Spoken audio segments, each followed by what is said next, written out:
Hello दोस्तों, कैसे हैं आप सब लोग। Welcome back to our YouTube channel जिसका नाम है मिस्टर केमिस्ट्री।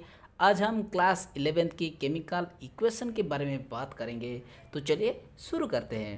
तो केमिकल इक्वेशन क्या होता है? The representation of true chemical reaction with the help of symbol and formula is called chemical equation. Symbol और फार्मूला की मदद से एक केमिकल रिएक्शन को रिप्रेजेंटेशन करने की तरीका को केमिकल इक्वेशन बोलते हैं।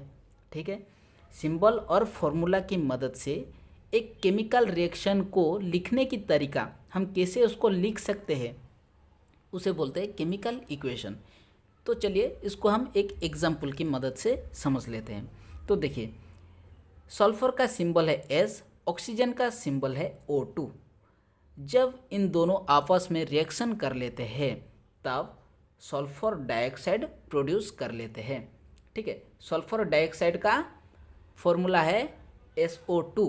ठीक है, जिसमें कि इन दोनों है, सल्फर और ऑक्सीजन इन दोनों आपस में रिएक्शन करते हैं, इसलिए इसको बोलते हैं रिएक्टेंट।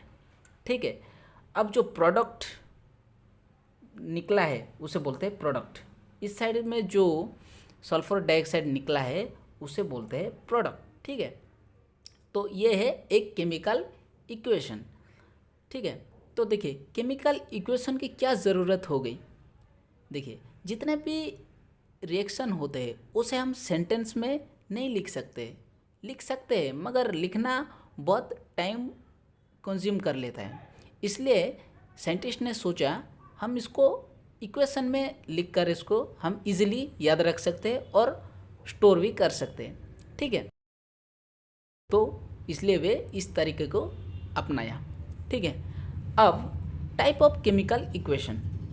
तो देखिए, केमिकल इक्वेशन कितने टाइप होते हैं? दो तरह के होते हैं केमिकल इक्वेशन। ठीक है, पहला है स्केलेटन इक्वेशन। तो स्केलेटन इक्वेशन क्या होता है? देखिए, इक्वेशन जब लिखा जाता है, जो रिएक्टेंट साइड और प्रोडक्ट साइड एटम इक्वल होना चाहिए। अगर इक्वल नहीं है तब उसको बोलते हैं स्केलेटन इक्वेशन। फॉर एग्जांपल की बात करते हैं। देखिए, मैग्नीशियम जब ऑक्सीजन के साथ रिएक्शन करता है तब क्या निकलता है? Magnesium oxide. ठीक है, हम इसमें कितना मैग्नीशियम यूज किया है? एक मैग्नीशियम। और ऑक्सीजन कितना है? 2 ऑक्सीजन को हम यूज़ किया है। मगर मैग्नीशियम तो एक प्रोडक्ट साइड में निकला है मगर ऑक्सीजन 2 था मगर एक प्रोडक्ट साइड में है। ठीक है, दिख रहा है? तो देखिए, मैग्नीशियम हम एक यूज़ किया 2 ऑक्सीजन के साथ रिएक्शन करने के लिए, मगर इसमें क्या हुआ है? मैग्नीशियम एक ही ऑक्सीजन के साथ रिएक्शन कर दिया है और एक ऑक्सीजन छूट गया है और एक ऑक्सीजन बच गया है।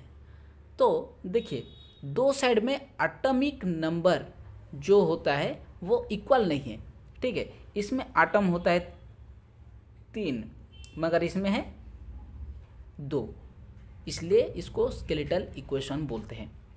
तो देखिए, और कुछ एग्जांपल की मदद से इसको इजीली समझ लेते हैं। तो देखिए, यह है हाइड्रोजन और यह है ऑक्सीजन। जब इन दोनों आपस में रिएक्शन कर लेते हैं तब ये वाटर को फॉर्म करते हैं।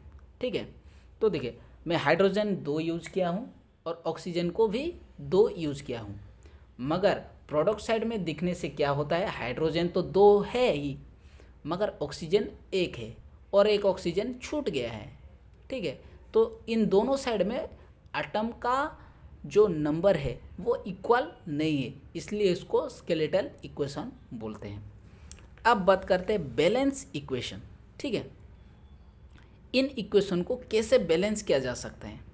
ठीक है, तो देखिए, यह है मैग्नीशियम, वही एग्जांपल की बात कर लेते हैं। ठीक है, हम क्या मैग्नीशियम 1 लिया, ऑक्सीजन 2 लिया। अब इन दोनों को रिएक्शन करने से मैग्नीशियम ऑक्साइड निकलता है।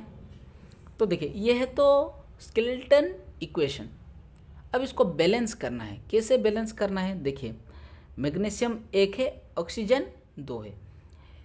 इसमें थोड़ा ध्यान दीजिए, एक मैग्नीशियम एक ही ऑक्सीजन के साथ रिएक्शन कर सकता है, तो इसका मतलब ये नहीं हुआ 2 मैग्नीशियम 2 ऑक्सीजन के साथ रिएक्शन कर सकता है। वैसा ही हम इसमें 2 मैग्नीशियम को यूज़ करेंगे, 2 ऑक्सीजन के साथ वो रिएक्ट करके 2 मैग्नीशियम और 2 ऑक्सीजन प्रोडक्ट की साइड निकल पड़ेगा। ठीक है, ऐसे होगा। अब जो हाइड्रोजन और ऑक्सीजन की बात कर लेते हैं, तो देखिए हम हाइड्रोजन 2 लिए थे और ऑक्सीजन भी 2 लिए थे, मगर प्रोडक्ट साइड क्या आ गया, H2O वाटर आ गया। तो इसको हम बैलेंस करेंगे। तो कैसे, अब थोड़ा ध्यान दीजिए, 2 हाइड्रोजन एक ही ऑक्सीजन के साथ रिएक्ट करते हैं। ठीक है, तो 4 हाइड्रोजन 2 ऑक्सीजन के साथ रिएक्ट कर सकते हैं, तो इसलिए मैं 4 हाइड्रोजन को लिया और 2 ऑक्सीजन के साथ मैं रिएक्ट किया। तो क्या हो जाएगा, ये 4 हाइड्रोजन 2 ऑक्सीजन, इसका मतलब 2 मॉलिक्यूल ऑफ वाटर निकल पड़ेगा। ठीक है, 2 मॉलिक्यूल ऑफ वाटर हमको मिलेगा। तो देखिए इस इक्वेशन में,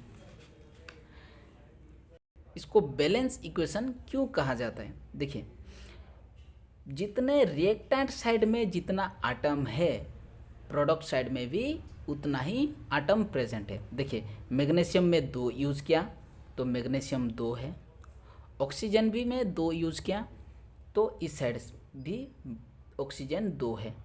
ठीक है, समझ में आ रहा है, क्योंकि ये 2 मैग्नीशियम के साथ में भी है और ऑक्सीजन के भी साथ में भी है। ठीक है, अब इसमें देखिए हाइड्रोजन में 4 यूज़ किया, 2 ऑक्सीजन को यूज़ किया, इस साइड में भी वैसा ही हुआ है, 4 हाइड्रोजन और 2 ऑक्सीजन प्रोडक्ट साइड में भी आया है। ठीक है, ऐसे होता है। तो in a balance equation the number of atom of different element appearing as reactant are equal to number of atom of the same element present as product side। इसमें क्या बोला गया है, वैसा ही जितने भी आटम रिएक्टेंट साइड में present है उतना ही आटम प्रोडक्ट साइड में प्रेजेंट होना चाहिए। किस इक्वेशन में, बैलेंस इक्वेशन में।